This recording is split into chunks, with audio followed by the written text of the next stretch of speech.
안녕하세요 여러분, 성공합시다. 어제는 오순절에 성령 강림 사건이 있었어요. 그런데 그 성령 강림과 또 방언을 했잖아요. 그 방언이 성경적으로 어떤 의미를 가지는지, 우리는 어떻게 해석해야 되는지, 이런 것들 궁금하시죠? 하나님은 우리의 마음을 아시고 오늘 본문에서 상세하게 자세히 알려주시는데요. 오늘 완전 정리가 됐으면 좋겠어요. 자, 어저께 본문에서 오순절에 성령이 임하자 사람들이 모두 놀라가지고 어쩔 줄을 몰라 했어요. 심지어는 술에 취했다고 조롱하는 사람도 있었어요. 이런 혼란 속에서 베드로는 성령 강림의 의의를 설교해요.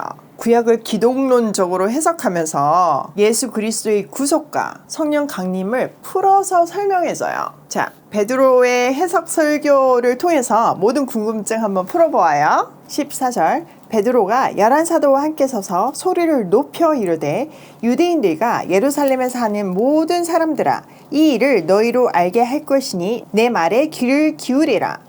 때가 제3신이 너의 생각과 같이 이 사람들이 취한 것이 아니라. 베드로는요 11사도와 함께 서서 설교해요.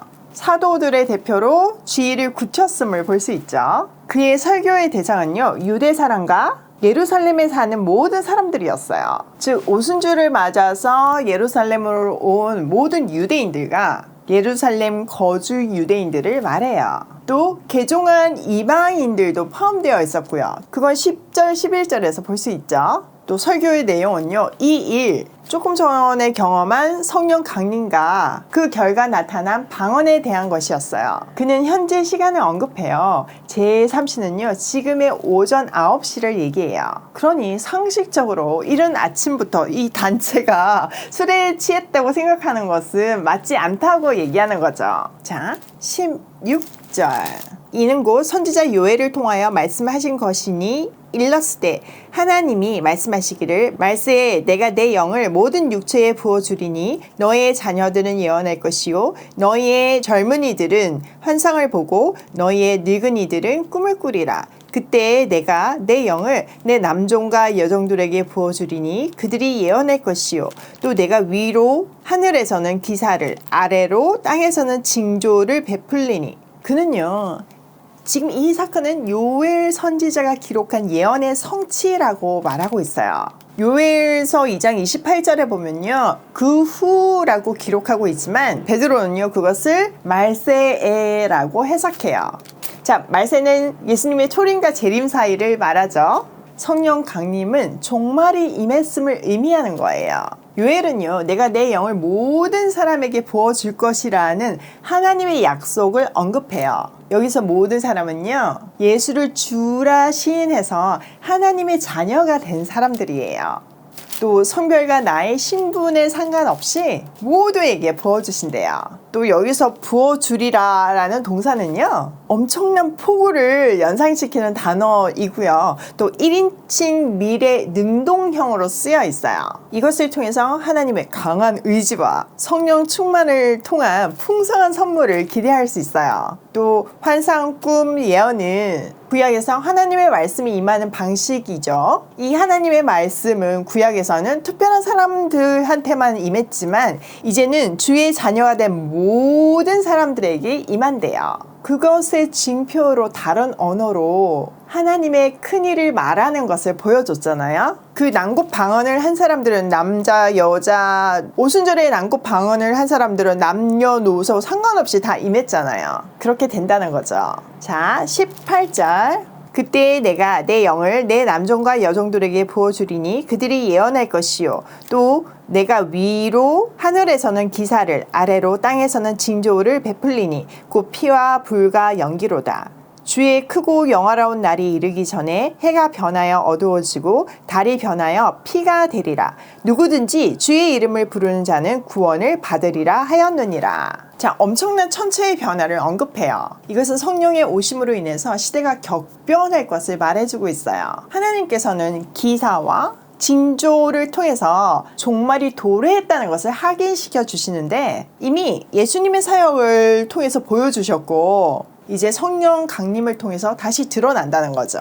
또 피와 불, 연기를 통해서 무서운 재난과 심판이 기다리고 있음을 말해줘요. 이 무서운 재난과 심판 속에서 구원받을 수 있는 유일한 방법은 예수를 주로 믿는 거예요. 그렇기 때문에 복음 전파가 너무나 시급하다는 것을 베드로는 강조하고 있죠. 이어서 베드로는요, 구원을 얻기 위해서 믿어야 할 대상, 나사렛 예수에 대해서 자세히 설명을 해요. 또 그의 구속 사역이 이어지는 성령 강림을 통해서 어떻게 실현되는지를 말해줘요. 그리고 마지막으로 구원에 대한 초청으로 결론을 짓는데요. 한번 차근차근 살펴볼게요. 22절. 이스라엘 사람들아, 이 말을 들으라. 너희도 아는 바와 같이 하나님께서 나사렛 예수로 큰 권능과 기사와 표적을 너희 가운데서 베푸사 너희 앞에서 그를 증언하셨느니라. 자, 예수님의 사역을 요약하고 있어요. 그런데 특이하게 나사렛 예수라는 명칭으로 시작해서 역사적인 예수를 설명하고 있음을 볼 수 있어요.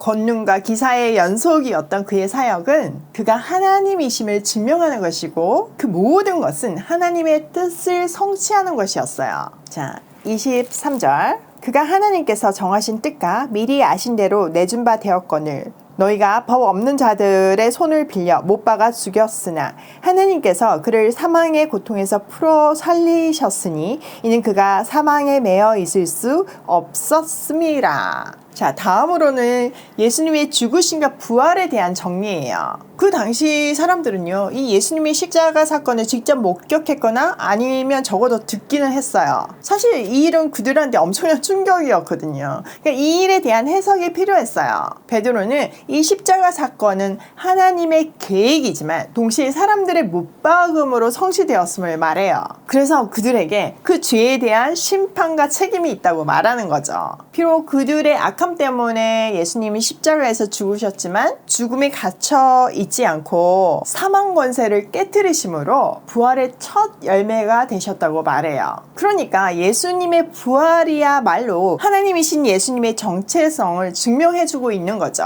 자, 점점 흥미진진해지죠. 자, 25절 볼게요. 다윗이 그를 가리켜 이르되 내가 항상 내 앞에 계신 주를 배웠으며 나로 요동하지 않게 하기 위하여 그가 내 우편에 계시도다. 그러므로 내 마음이 기뻐하였고 내 혀도 즐거워하였으며 육체도 희망에 거하리니 이는 내 영혼을 음부에 버리지 아니하시며 주의 거룩한 자로 썩음을 당하지 않게 하실 것임이로다. 주께서 생명의 길을 내게 보이셨으니 주 앞에서 내게 기쁨이 충만하게 하시리로다 하였으므로. 베드로는요, 시편 16장 8절에서부터 11절 말씀을 인용해서 예수님의 부활이 이미 다윗을 통해서 예언되었음을 말하고 있어요. 여러분, 시편이 이렇게 부활에 대해서 예언되었던 거 혹시 아셨나요? 진짜 이런 본문을 찾으면 소름이 막 돋아요. 그쵸? 29절. 형제들아, 내가 조상 다윗에 대하여 담대히 말할 수 있노니 다윗이 죽어 장사되어 그 묘가 오늘까지 우리 중에 있도다. 그는 선지자라. 하나님이 이미 맹세하사 그 자손 중에서 한 사람을 그 위에 앉게 하리라 하심을 알고 미리 본고로 그리스도의 부활을 말하되 그가 음부에 버림이 되지 않고 그의 육신이 썩음을 당하지 아니하시리라 하더니 이 예수를 하나님이 살리신지라 우리가 다 이 일의 증인이로다. 자, 베드로는요, 다윗은 예언자였고 하나님은 그에게 다윗 언약을 주심으로 그의 후손 가운데 한 사람을 영원한 왕자에 앉히실 것을 약속하셨어요. 그분이 바로 예수 그리스도라는 거죠. 다윗은 성령 충만함으로 그를 보았고 예수님의 부활을 예언했어요. 그러니까 베드로는요, 지금은 예수님의 부활 사건을 시편의 성취로 해석한 거예요. 사실 예수님의 이야기가 시편과 예언서의 성취라는 것을 이미 예수님께서 누가복음 24장에 엠마오 제자들에게 말씀하셨잖아요. 또 그 말을 들은 베드로가 성령의 임하심으로 그 모든 일들을 통합하고 깨닫게 된 거죠. 솔직히 성령이 임하기 전에도요, 예수님이 수없이 이런 이야기를 반복하셨어요. 그런데 이해하지도 못했고 깨달지도 못했고 오히려 자기 주장으로 막 예수님을 설득하기도 하고 이해되지 않는 일들이 벌어지니까 절망하고 부인도 하게 된 거잖아요. 그런데 예수님이 다락방 강론에서 예수님께서 성령님이 오시면 모든 것을 생각나게 하고 깨닫게 해주실 거라고 했어요. 그런데 그 말씀대로 성령이 임하니까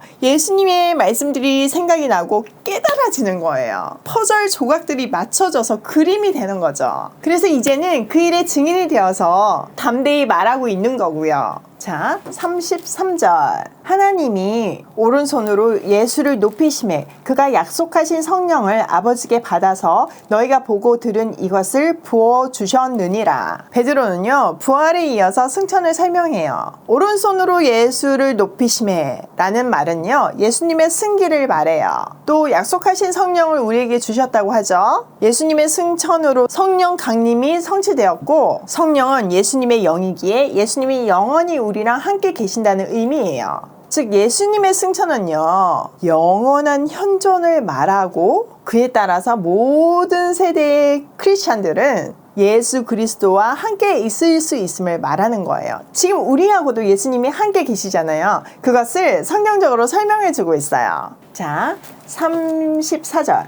다윗은 하늘에 올라가지 못하였으나 친히 말하여 이르되 주께서 내 주에게 말씀하시기를 내가 내 원수로 내 발등상이 되게 하기까지 너는 내 우편에 앉아 있으라 하셨도다 하셨으니. 자, 베드로는요 시편 110편 1절을 인용해요. 이 본문도 들어봤죠? 네, 맞아요. 예수님께서 화요일날 종교 지도자들과 마지막 신앙 논쟁에서 승분수를 내실 때 사용했던 본문이에요. 그때 베드로가 얼마나 통쾌했겠어요. 막 지금 종교 지도자들이 예수님 앞에서 찍소리도 못했잖아요. 그때는 듣고 있었지만 통쾌했지만 성령이 임한 베드로는 이제 그게 통합이 된 거죠. 그리고 예수님의 따라쟁이가 된 거예요. 그동안 예수님을 따라다니며 봤던 거가 해석이 되면서 이제 자기 삶에서 툭툭 튀어져 나오는 예수님의 따라쟁이가 된 거죠. 우리도 이래야 해요. 그러려면 베드로처럼 본 게 있어야 되고요. 들은 게 있어야 돼요. 베드로는요 예수님의 제자이기도 했지만요 그 이전에 세례 요한의 제자였잖아요. 그래서 갈릴리에서 고기 잡다가도 세례 요한의 집회 장소에 막 은혜 받으러 왔잖아요. 그러니까 구약에 능통했던 사람이에요. 그러니까 우리도 기본적으로요 성경을 알아야 해요. 일단 우리 안에 성경이 깔려 있어야 문제가 발생하면 꺼내서 쓸 수도 있고 본 게 있어야 따라하기도 하죠. 우리가 컴퓨터 안에 데이터를 다 넣어놓지만 뭐 필요할 때 검색했을 때 툭 튀어나오잖아요. 그런 것 같이 성경이 깔려 있어야 해요. 자, 시편 110편 1절은 주 이렇게 반복이 돼서 이게 하나님인지 예수님인지 헷갈리는데요. 한번 적용해서 다시 한번 읽어보면요. 주께서, 이거는 하나님이죠. 내 주, 여기는 예수님에게 말씀하시기를 내가 성부 하나님, 내 원수 성자 예수님, 내 발등상이 성자 예수님 되게 하기까지 너는 성자 예수님 내 우편에 성부 하나님 앉아 있어라 하셨도다. 자, 클리어하게 이해되시죠? 이 말은요 예수님이 다윗의 혈통을 타고 오셨지만 다윗의 주님이라는 뜻이에요. 베드로는요 이렇게 승리하신 예수님의 하나님으로서의 지위와 영원한 현존을 강조하고 있어요. 자, 베드로가 자기 설계의 결론을 내리는데요. 36절. 그런즉 이스라엘 온 집은 확실히 알지니 너희가 십자가에 못 박은 이 예수를 하나님이 주와 그리스도가 되게 하셨느니라 하니라. 와우. 베드로는요 이스라엘 온 집은 들으시오. 그리고 확실히 알아두시오. 하나님은 당신들이 십자가에 못 박은 그 예수를 주와 그리스도가 되게 하셨습니다. 이렇게 얘기했어요. 예수님의 부활과 승천이 그가 왕권을 가지신 주님이시고 인류를 죄와 사망에서 구원하신 그리스도임을 분명하게 드러내고 있다는 거죠. 그러니까 이 일을 이제는 명확하게 알고 깨달으라는 말이에요. 와우. 이 말을 들은 사람들의 반응은 어땠을까요? 십자가로 예수님을 몰고 갔던 사람들은 하늘이 무너지는 것 같았을 거고 중간지대에 있었던 사람들은 예수님을 믿게 되었을 거고 이미 믿고 있었던 사람들은 더 확신을 가지게 되었을 거예요. 그 다음 본문에 보면 이 설교로 남자 13,000명이 회심을 했다고 하거든요. 그게 증명해 주는 거죠. 그뿐만 아니에요. 놀라운 기적들이 꼬리를 물고 일어나요. 어떤 일이 일어났는지 궁금하시죠? 내일 이 시간에 알려드릴게요. 제가 어제도 말씀드렸지만 성령은 언제나 말씀을 매개체로 사람을 통해서 역사하세요. 그 원리를 오늘 베드로의 설교를 통해서 선명하게 증명해 주시고 계시잖아요. 제가 처음 하나님을 만나고 성경을 연구하면서 이 본문을 보았을 때 진짜 눈물이 몇 날 며칠을 멈추지 않는 거예요. 저도 이 베드로처럼 말씀을 매개체로 해서 나를 통해 역사하시는 성령님의 인도를 따르며 살고 싶었어요. 그래서 새벽마다 엎드려서 간절히 은혜를 구했어요. 너무나 놀랍게도 갓 하나님을 만난 저였지만 매일 새벽 성령님을 말씀에 조명해 주셨고 친절하게 설명해 주셨어요. 그 깨달음의 감격이 너무 커서 하나님 만나자마자부터 전하는 삶을 살게 되었어요. 지금에야 제가 유튜브로 이렇게 전하고 있지만 2008년 하나님을 만난 그 해부터 13년 동안 매일 아침 SNS로 이 은혜를 나누기 시작했어요. 매일이요. 눈이 오나 비가 오나 아플 때나 슬플 때나 매일 한다는 것이 정말 기적이죠. 뭐 저라고 왜 이유가 없겠고 사정이 없겠어요. 그런데 하나님은요 언제나 간절히 은혜를 구하는 제게 은혜를 쏟아 부어 주셨고 성령님은 저를 아버지의 뜻대로 살 수 있도록 인도해 주셨어요. 지난 13년 동안 참 많은 성경 공부를 통해서 말씀을 흘려보냈어요. 또 이렇게 때가 됐을 때 유튜브를 통해서 여러분을 만나게 되었고요. 여러분 지금 만난 게 다행이에요. 더 많이 깨달았거든요. 그때보다는. 돌아보면요 얼마나 많은 인생들이 생명을 얻었고 얼마나 많은 사람들이 기적의 스토리를 쓰고 있는지 생각만 해도 가슴이 뜨거워져요. 물론 저는 다 그 세세한 스토리를 알지 못하지만 간간히 들리는 소식에 감격하고 있어요. 진짜 한참 전에 10년 전에 만났던 사람이 여전히 저랑 함께하며 또 여러 가지 방법으로 자기 자리에서 복음을 전하는 것을 보며 하나님께서 하시는 일들에 감격해요. 그리고 그 통로의 삶을 살게 해주신 은혜에 감격해요.